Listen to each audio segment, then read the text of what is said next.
नमस्कार, मी Rajani. Frontline news Maharashtra या राष्ट्रीय यूट्यूब पोर्टल चॅनेलमध्ये आपले सहर्ष स्वागत करत आहे. मिरज रेल्वे स्थानक परिसरात मारहाण, 9 जणांवर गुन्हा, नागरिकांमध्ये संताप. रेल्वे स्थानक परिसरात एका तरुणाला बेदम मारहाण करून गंभीर जखमी केल्याप्रकरणी महात्मा गांधी चौक पोलिसांनी 9 जणांविरुद्ध गुन्हा दाखल केला आहे. या घटनेमुळे परिसरात एकच खळबळ उडाली आहे. मिळालेल्या माहितीनुसार रेल्वे स्टेशन परिसरात गेल्या काही दिवसांपासून काही तरुणांकडून प्रवासी व व्यापाऱ्यांना त्रास दिला जात असल्याच्या तक्रारी वाढल्या होत्या. सोमवारी दुपारी एका तरुणाने व्यापाऱ्यांना धमकावून पैसे उकळण्याचा प्रयत्न केल्याचा आरोप आहे. यामुळे संतप्त झालेल्या स्थानिक नागरिकांनी संबंधित तरुणाला पकडून बेदम मारहाण केली.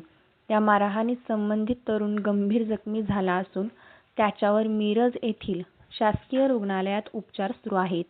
या प्रकरणी पोलिसांनी गंगाराम कलमाडे, बापू पूर्ण नाव अज्ञात, अमन पूर्ण नाव अज्ञात, समीर पूर्ण नाव अज्ञात, मोहसिन निसार कुरुंदवाड, मौलवी कुरुंदवाड, मुख्तार काझी, तौफिक काझी आणि आझमुद्दीन खतीब या 9 जणांविरुद्ध गुन्हा दाखल केला आहे. दरम्यान रेल्वे स्टेशन परिसरात वाढती नक्षीखोरी आणि गुन्हेगारीमुळे व्यापारी व नागरिक त्रस्त असल्याची चर्चा असून अशा घटनांमुळे कायदा सुव्यवस्थेचा प्रश्न पुन्हा ऐरणीवर आला आहे. त्रास देणाऱ्यांवर कारवाई करण्याऐवजी स्थानिकांवर गुन्हे दाखल केल्याने नागरिकात नाराजी व्यक्त होत आहे. या घटनेचा अधिक तपास महात्मा गांधी चौक पोलीस करत आहेत.